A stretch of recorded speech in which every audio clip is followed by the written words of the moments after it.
Hey, what's up, everyone? Welcome to the Casually Fit Podcast. It is episode 53. Thank you all for coming by today. It is another beautiful Wednesday, and we are in the beginning of October. It is that spooky time. It's that orange time.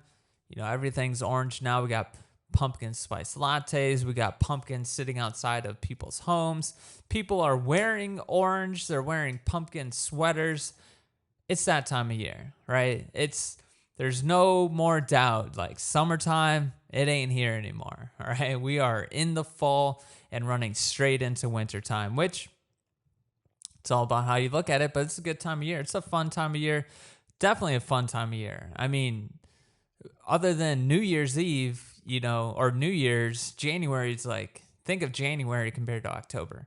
January is pretty boring. February, well, you got Valentine's Day, but January is pretty boring, and when you compare January, October is a fun time of year. All right, we can go on hay rides if we want. We can go into haunted houses if we want. It's cool. We can eat candy if we want, right? This is a cheat month, really. So it's an exciting time of year. And it's another week, all right? It's another week. You're trying to lose some weight, trying to stay fit.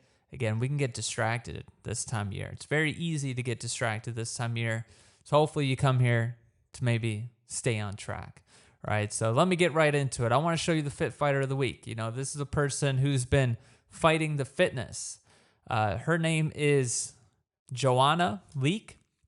You go to Transformation Jojo at Transformation Jojo on the Instagram. Go check her out. She has lost 40 pounds. She is a mom of 3. So that takes away a lot of excuses right there. A lot of people, they have kids, they got the job, they got to take care of the kids, they got to do all these things, gain a little bit of weight, understandably. And then, the excuse to not lose the weight or to get into a healthy range is busy, got the kids, got to, cook dinner, got to do all these things, right? Well, Joanna did it. She's a mom of 3. She lost 40 pounds. If you're watching on the YouTubes, you can see her before, after pictures. I mean, again, she looks 40 pounds lighter, right?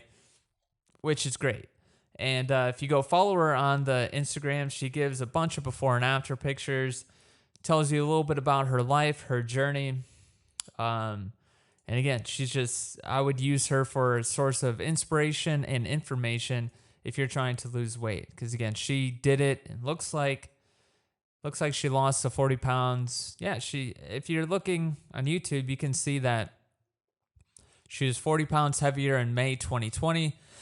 And by May 2021 this year, I mean, she lost the weight and toned up. So completely doable. 40 pounds lost, and then also got pretty fit in a year's time. So if you're looking for a time frame, that's a pretty good time frame to have. You have to lose 40 pounds like Joanna. And if you're wondering how she did it, again, go ask her on Instagram. That's why I show everybody these fit fighters. But let's give her a clap. Clap for Joanna, all right? She did a good job. Go check her out.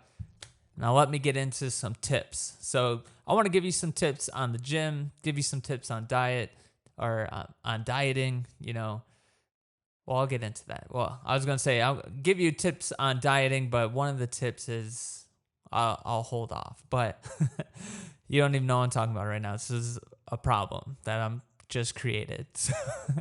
But I want to give you some tips. Basically, look, I've been, when I was like 10, 11 years old, 12 or between 10 and 13, my memory is not the best. Somewhere between 10 and 13, before high school, for sure. I feel like it was in like 6th, 7th grade is when, for whatever reason, there's like a bench in my garage. My dad didn't use it. My mom didn't use it. But for some reason, we had a bench.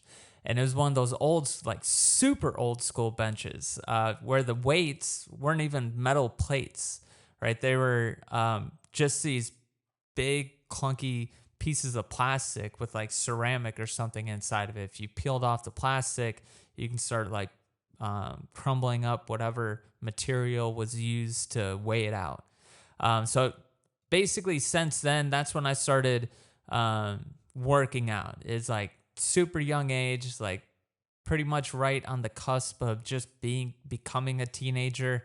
In that garage on that same bench is where, I dropped the weight on myself and I couldn't push it up.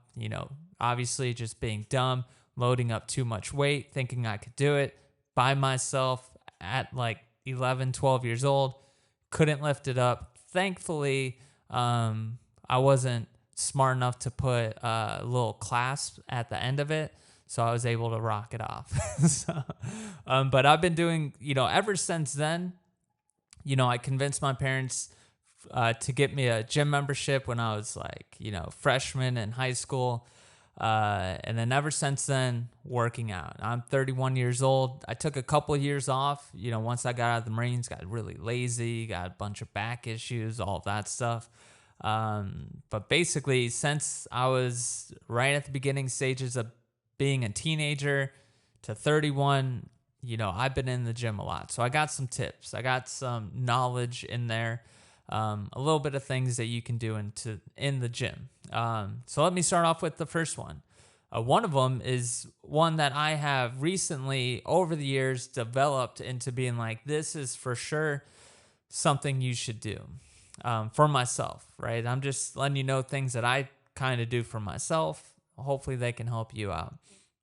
One of the things is bringing a bottle of water, bringing my own water with me. Hopefully, I would suggest bringing like a tall one, like a bigger thing of water with you.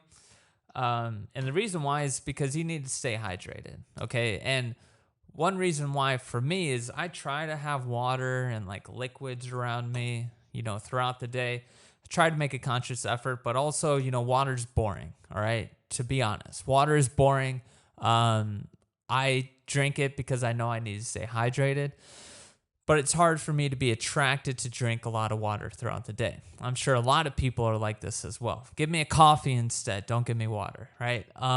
So if that is you, start bringing your own bottle of water to the gym with you when you go work out.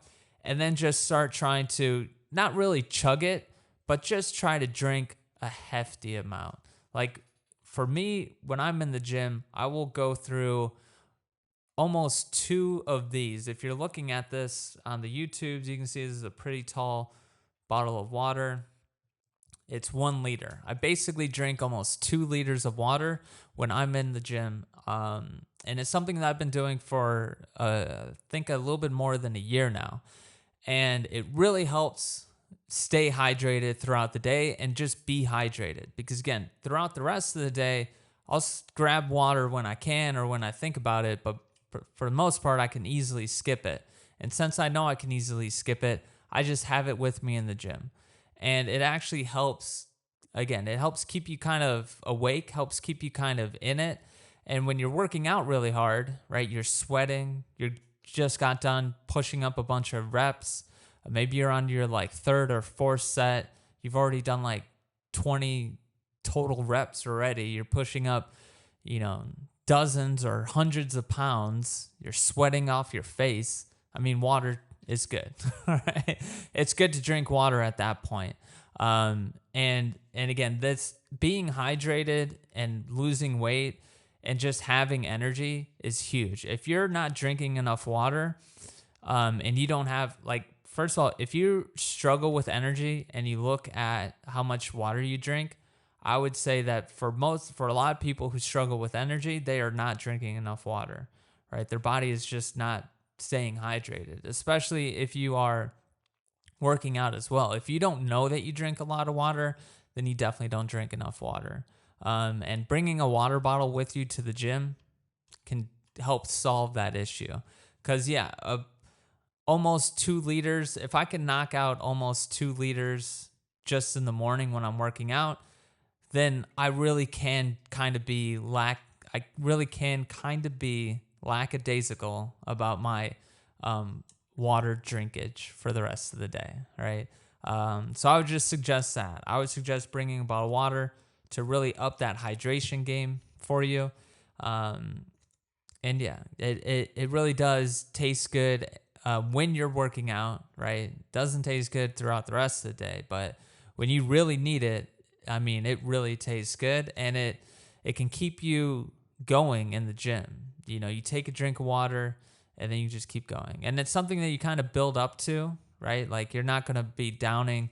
I wouldn't suggest downing 2 liters of water starting tomorrow, but just make a conscious effort to drink plenty of water. Don't limit yourself on the water, and think about it as in the more water you drink now, it's the less kind of how, I don't want to say it's the less, I don't want to like promote kind of laziness, but it's less water you have to drink later on. So I would say that's just a tip. I know, kind of a boring tip, but it's so beneficial to stay hydrated.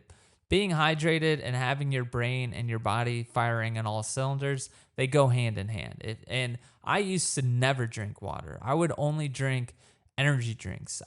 There was a time in my life where I would just be smoking cigarettes, eating beef sticks, and drinking energy drinks. No water ever would touch my system for months or years. I would never drink water. And I would always have issues. Imagine that. When I was younger, drinking a whole bunch of energy drinks, not drinking water, that was when I had the least amount of energy. That's when I had energy problems. Now that I am older, you would think that those problems would be worse. But since I drink water now, I stay away from energy drinks other than like little pre-workout mixes that have like CoQ10 in it or some other stuff in it that's not just pure caffeine and whatever else is inside of some of these energy drinks. Now I have all the energy in the world. I have more energy now than I did when I was younger, right? And that's largely because I stay hydrated.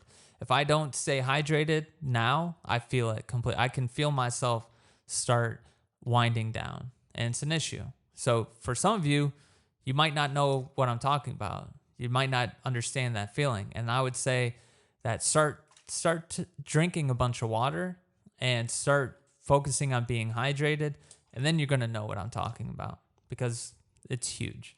But next tip. So one thing about the gym is that like some days you're going to want to go. Some days you're going to be pumped. You're going to be driving to the gym. You're going to be like, yeah, I cannot wait to get in there, get a sweat in. You know, maybe it's a couple months in and you're really starting to figure it out. You're really starting to, you're not confused on what workouts you're doing. You aren't confused about the sets that you're doing or anything like that. You know exactly what you're going to do, and you're going to try to, push up more weight or do more sets or do more repetitions or run farther, whatever it is. So you get pumped up. You know that by the end of the workout, your mind is going to be calm and it's going to be positive. So you're already psyched on the way there. Now, despite all that still remains true, but on some days, we really just don't want to go. Maybe because we already know that the gym is going to require a certain amount of energy and attention, but we've already given a bunch of energy and our attention throughout the day or throughout the entire week. Maybe it's a stressful time in your life, and then you got the gym on top of it.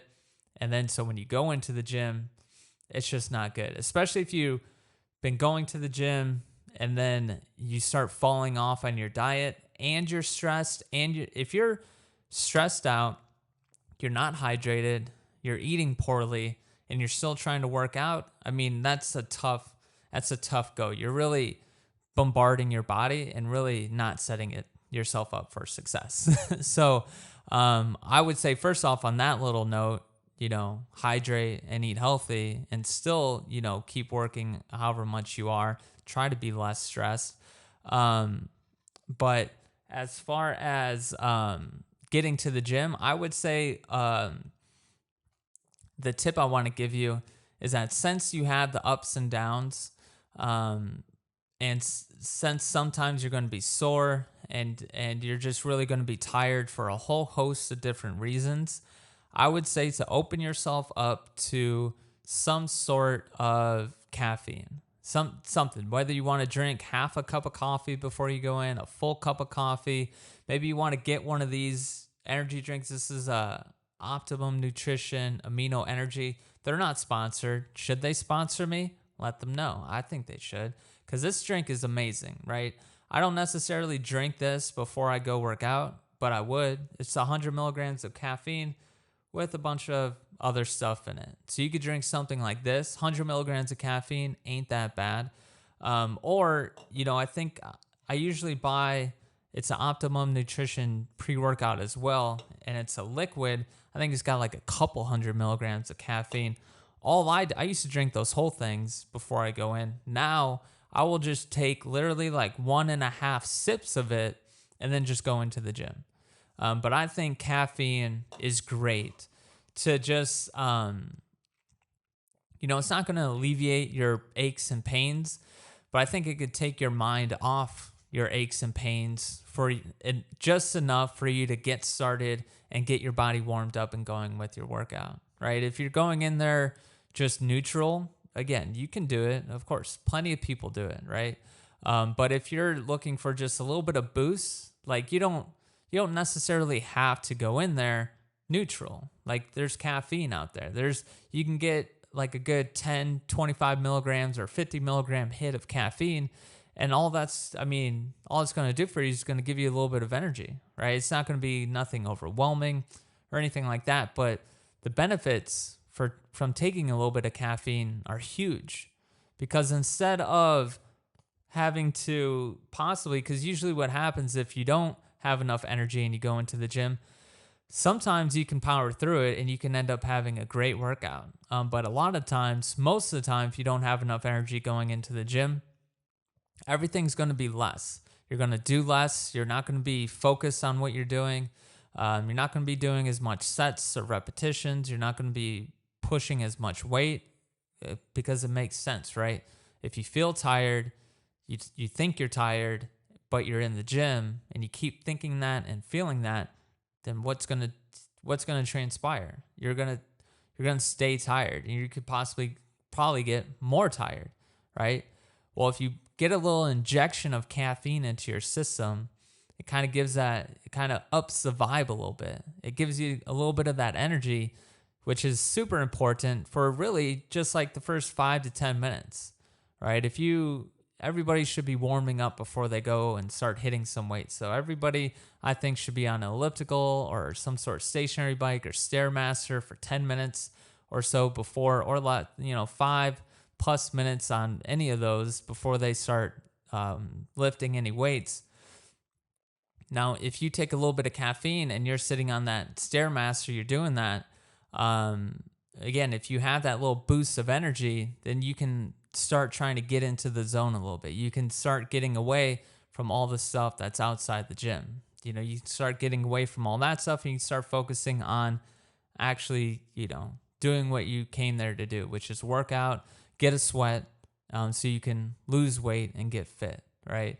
So I think caffeine is a huge thing, right? And I've abused it completely. They used to have Jacked 3D pre-workout that apparently had meth in it. I used to double scoop that all day. I had a buddy who would take that to the face with no water, nothing, right? Probably because it's meth, right? That's what meth does to you, I guess. But I've also, I've taken, there's like right now, not really an equivalent, but like something kind of similar with a high caffeine content is a Mr. Hyde pre-workout. Double scoop Mr. Hyde pre-workout, I think that's like 500 milligrams of caffeine. I think one scoop is like 200 to 300 milligrams of caffeine. I would take 2 scoops of that and head into the gym, right? And then I've gone no caffeine at all. And I've done that for a long time. So I've done it all. No caffeine, a lot of caffeine. And I'm telling you, the great mix is like just a little bit of caffeine. Anywhere from like 25 to 100 milligrams. 100 milligrams, you're kind of getting up there. 100 milligrams is about a cup of coffee. But I think it really helps. It really, for me, like I don't have any bad days. Like and it's weird to say, but I don't have any like lackadaisical days really. Because I take a little bit of that caffeine, and that caffeine makes sure to give myself a boost when I first get in there. And I've noticed if I first get in there and I have that little bit of boost, then I can have a great workout.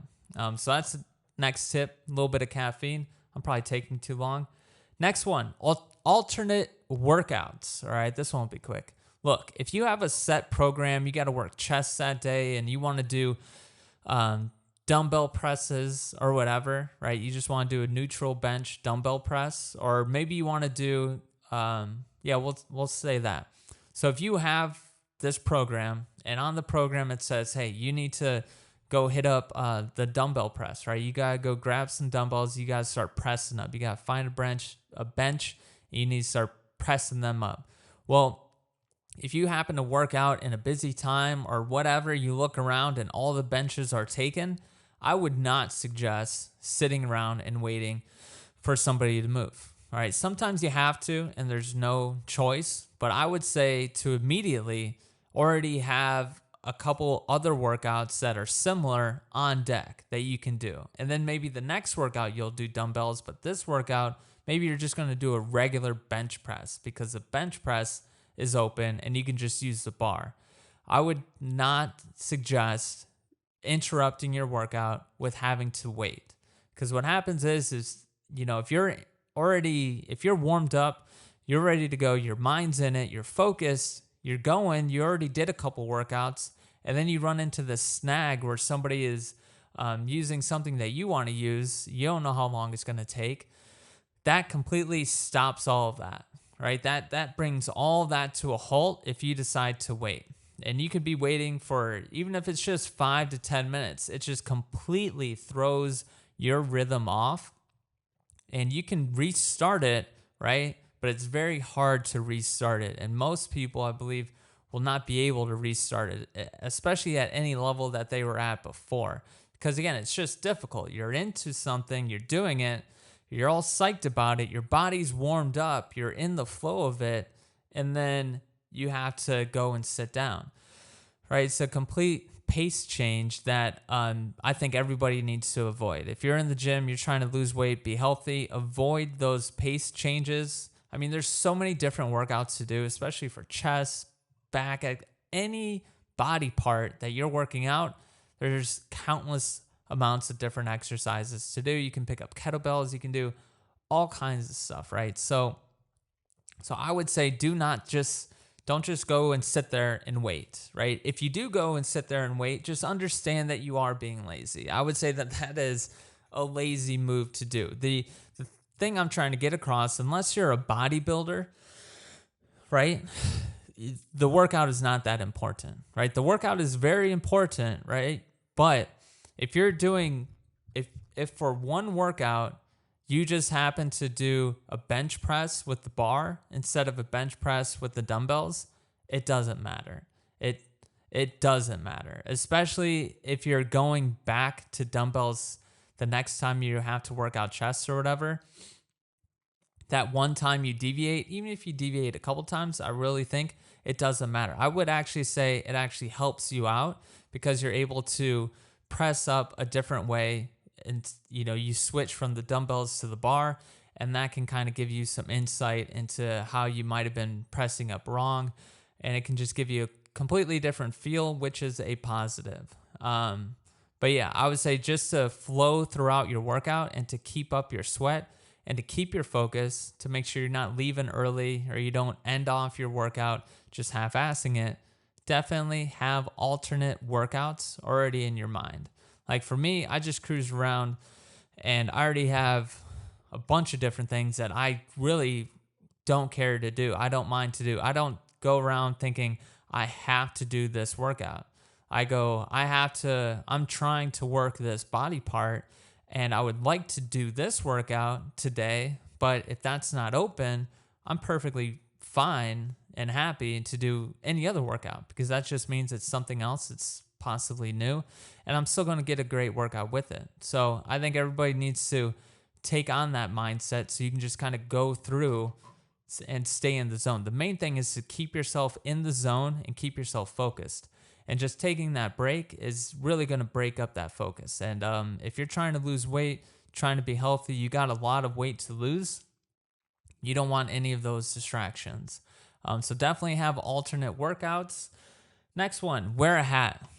All right. If you're worried about people looking at you, if you're feeling a little self-conscious about yourself, if you it's a weird experience, right? If you're somebody that has to lose 40 to 100 pounds, the thing about the gym, which is weird, it's weird that, we have this, over 50% of the population has some sort of issue with weight, but you go inside of 95% of the gyms and over 80% of the people in the gym are just extremely fit people. There's barely anybody in there who's actually trying to lose weight. So it's kind of weird, right? Because in my mind, I would think that there'd be a healthy mix, right? Or it would almost make sense more that there'd be less healthy people, like less really in shape people in there and more out of shape people in there, right? But that's not what it is. It's flipped around. And so what that means for people going in there who have a little bit extra weight, it means that, you're in a room with a bunch of really fit people. And for some people, that can make them feel very uncomfortable, understandably so, right? So I get that. And if that's you, bring a hat. Just bring a hat, because what the hat's going to do is it's going to block off all of your wandering eyes. Like your eyes are not going to be wandering around to the different people in the gym, which when your eyes wander around, you start looking around. That's when you then think to yourself, oh my God, are they looking at me? Well, I can't be here. This is embarrassing. This person just picked up 100-pound dumbbells. I'm struggling with 15-pound dumbbells. I got to get out of here, right? We start thinking about that. So wear a hat. I mean, clearly it's not a foolproof plan, but it can definitely help you out just to get over that self-conscious feeling. Don't stick to the hat forever, but if you need help in the beginning, and if you find yourself doubting yourself or thinking about the other people in the gym, thinking about how you might be being viewed right now, wear a hat. It'll help. It'll help you stay focused. It'll help you push away all those distractions from yourself. So do that. Next up, we got move on to dieting, right? This is where, wait, I can't remember. Hold on. So move on to dieting. I restarted. What happened was, I'll just give you a little insight right now. I did start this podcast earlier, and when I picked this up, I spilled it all over the place, all right? And so I can't remember if I because then I messed up something. I can't remember which time I did that. But either way, none of you care about that. Either way, let me move on to the next tip. It has to do with eating, right? It has to do with nutrition. And the tip for anybody trying to lose weight and be healthy and fit is do not diet. Do not diet, all right? And I'll get to what I mean by that in a second. Do eat less calories, right? Do get yourself into a caloric deficit, and do eat more unhealthy food than, wait, did I say that right? Do eat more unhealthy food, or I said it wrong. Eat more healthy food than unhealthy food, right? It should be like a 95 to 5 split. 95 to like 98% of the food you eat should be healthy, and then the rest could be unhealthy, right? So do those things, but do not go try, and probably get some hate for this, but do not and go try the carnivore diet, the vegan diet, keto diet, paleo diet, what are other ones? Low carb diet. I mean, do that if you want, right? For some people got to learn the hard way, right? Some people got to try some things out. I'm a person that needs to learn the hard way.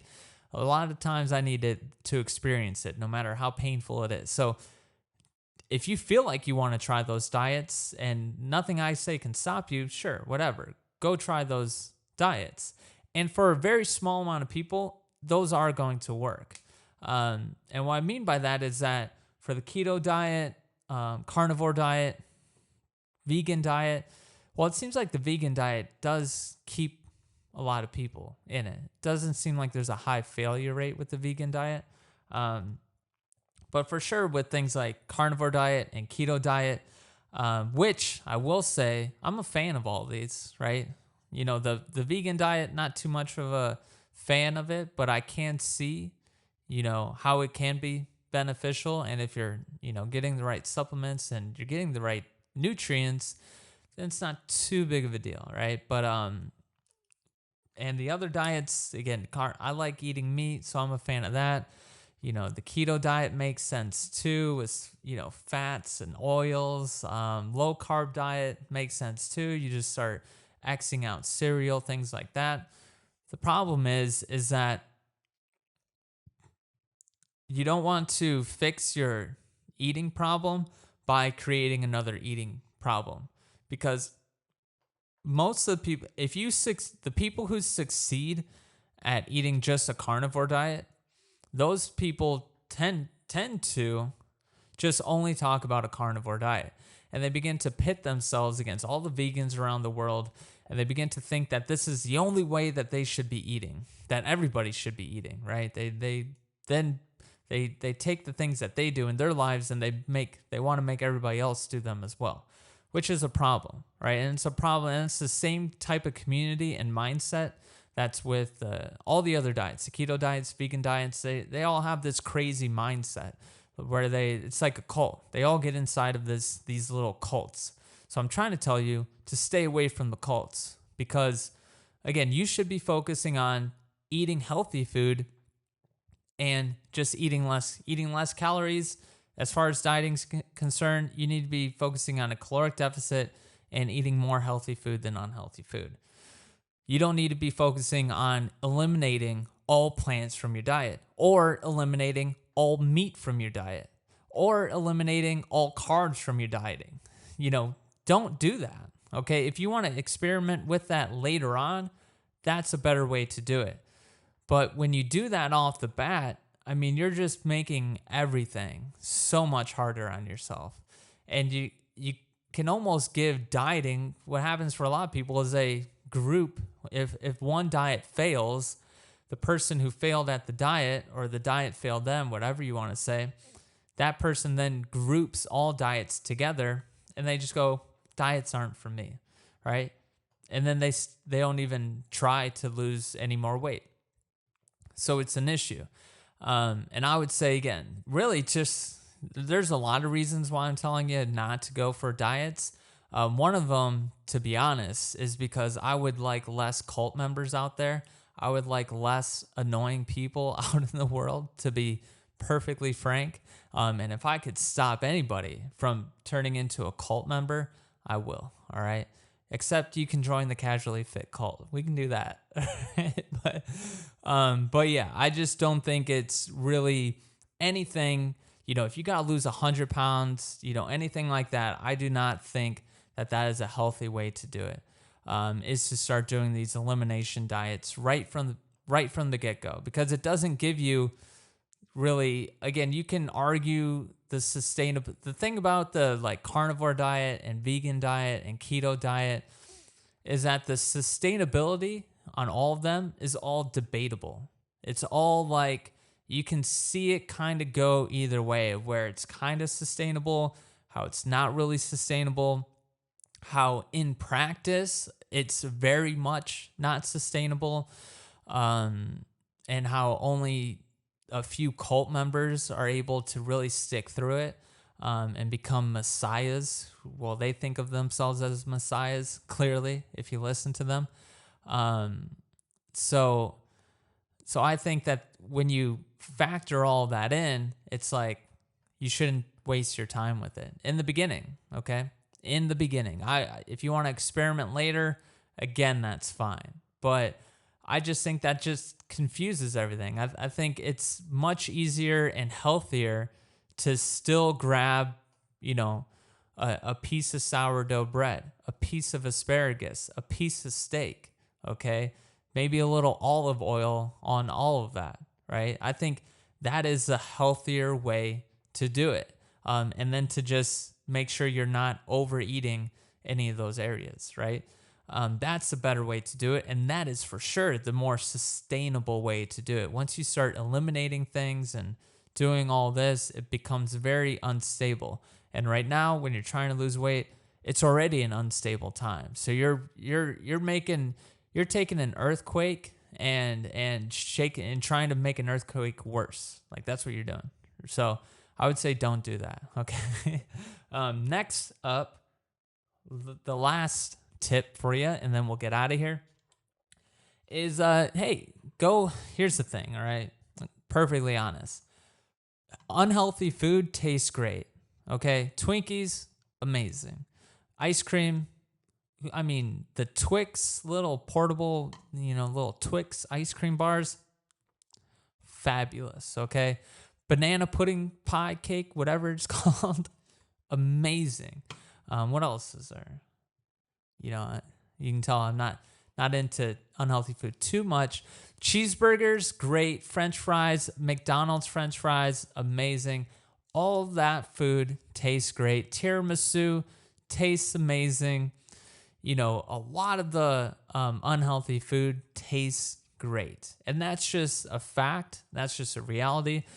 And the unfortunate thing is that a lot of the very healthy food, excluding like steak, to me, again, it's debatable, even chicken. We'll say steak, chicken, to me, are very healthy. And I think they taste great, right? You throw a little stuff on it, maybe a little lemon pepper, whatever, on chicken, or you just get a nice medium rare steak in front of you, and you got maybe some of the juices sitting there that you can dunk the piece of steak in.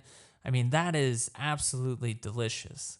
All right, those are great. That's, grilling up some asparagus, with some olive oil and whatever else, tastes amazing to me. I think that tastes great. And I think it's universal once you start trying out that food a little bit more. I think you will find that stuff does taste great.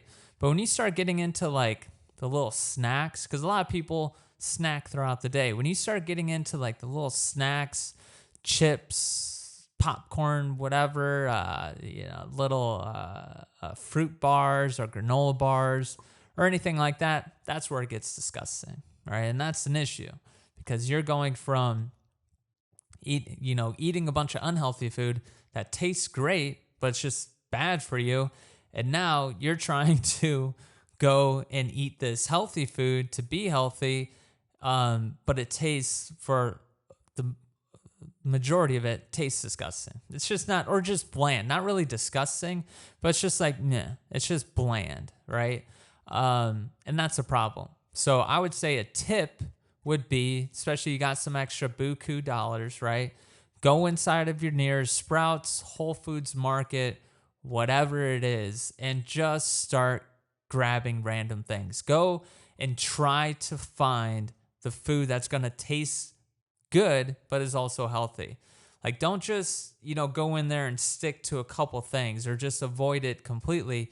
Go in there with the intention of knowing that out of all this food, out of the thousands of products in here, there's probably 10 that taste kind of good. So go and find those 10 that taste good for you, and then you can incorporate that into your diet. So again, it makes it easier for you to lose weight. But yeah, don't just stick to just a couple things. Just go in there, start trying some things out, right? Because again, you kind of got to try out a lot of different things because a lot of it's disgusting. But there are some good tasting things in there that you can eat that will definitely make your dieting a lot easier. But those are the tips. Those are just some quick tips. Not really quick. I went kind of long on that. Let me end this off with a drink and a fit freak of the week. Just show you somebody real quick who is out there pushing his body to the limits. He is going hardcore. He has 2 first names. His name is official Michael Frank. Yes, he has 2 official Michael Frank. He is no more in a 2-piece suit. So apparently he used to wear a suit and now he doesn't own a shirt. And as you can see, he's out there spinning around. Here's the thing. It's so hard for me not to talk smack. It's hard, especially when I click on a video and he's just spinning around without a shirt. So either way, I'm trying every single week. If you listen to this podcast, you already know every single week, I swear to God, I don't plan this at all. I find these people and I go, this looks like a great guy. and I'm by myself. I'm like, oh, this is great. He's really pushing himself. But as soon as I hit record and I click on their Instagram, I see their videos, and it just looks ridiculous. But either way, official Mike Frank, ridiculous or not, he has got a great body. He is in shape. He doesn't know where his shoes are either. So he's basically in underwear in a public gym doing some deadlifts. So that's cool, but you can see he's doing a lot of weight. He's doing some kettlebell swings, playing with his hair. It is 2021, baby. Boston, Massachusetts. Now it all makes sense. But yeah, go check out Michael Frank. Give him a holler, right? He is, he's a guy, right? So, but he does do some cool things, right? But yeah, either way, that's the episode. That's the Fit Freak of the Week, official Michael Frank. Next week, I'll try to find somebody that I won't shit on. But yeah, that's this week's episode. Take those tips with you. Again, they're just simple, I would say kind of boring tips, right? But they really do help. But yeah, other than that, I appreciate everybody's time today. Thank you. And I'll see you all next week.